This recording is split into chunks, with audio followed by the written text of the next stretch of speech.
اس کو خط لکھا کیا بسم اللہ الرحمن الرحیم اے نیل، یہ خط عمر ابن خطاب رسول اللہ کے خلیفہ کی طرف سے دریائے نیل کے لیے۔ میں کہتا ہوں اے نیل، اگر تو اپنی مرضی سے بہتا ہے تو ہمیں تیرے پانی کی ضرورت نہیں، اور اگر تو اللہ کے حکم سے بہتا ہے تو عمر ابن خطاب رسول کی خلافت کو جو قائم کیا ہے حکم دیتا ہے کہ اللہ کے حکم سے جاری ہو جا۔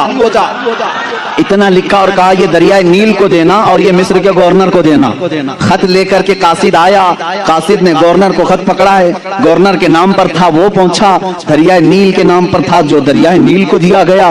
اس وقت موجود مصر کے سارے لوگ شاہد ہیں، اسی وقت دریائے نیل کا پانی جوش مار کر 16 گز اوپر آ چکا تھا۔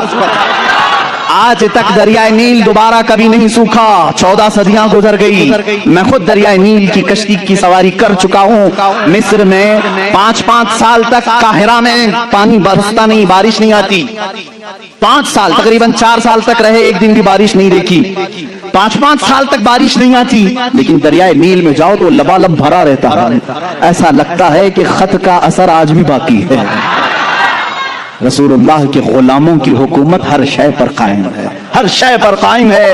اللہ کے نبی صلی اللہ علیہ وسلم کے ان خلفاء نے پوری دنیا پر حکومت کی، کیوں نہ حکومت کریں؟ اس لیے کہ یہ تابع تھے اللہ اس کے رسول کے، تو اللہ نے یہ وعدہ کیا ہے ان تنصروا اللہ ینصرکم، اگر تم اللہ کے دین کی مدد میں لگے رہو اللہ پوری کائنات کو تمہاری مدد میں لگا جائے گا، تمہاری مدد میں لگا دے گا۔ وہ صحابہ کیسے تھے جو میڈیٹرین سی آج بھی موجود ہے، بحر متوسط، عرب سے یورپ میں جانا تھا، کچھ صحابہ کرام وہ بھی ہیں جنہوں نے ایک دریا کے پاس آ کر گھوڑے روک لیے، دریا سامنے سمندر ہے، ادھر کے کنٹری میں جانا ہے، کشتیاں کسی کے پاس نہیں۔ جو جرنیل صحابی تھے، سپہ سالار، سبوں نے کہا کیا کریں، یہاں دریا کشتی کوئی نہیں لایا، ہم واپس چلیں، دوسرا کوئی راستہ دیکھیں۔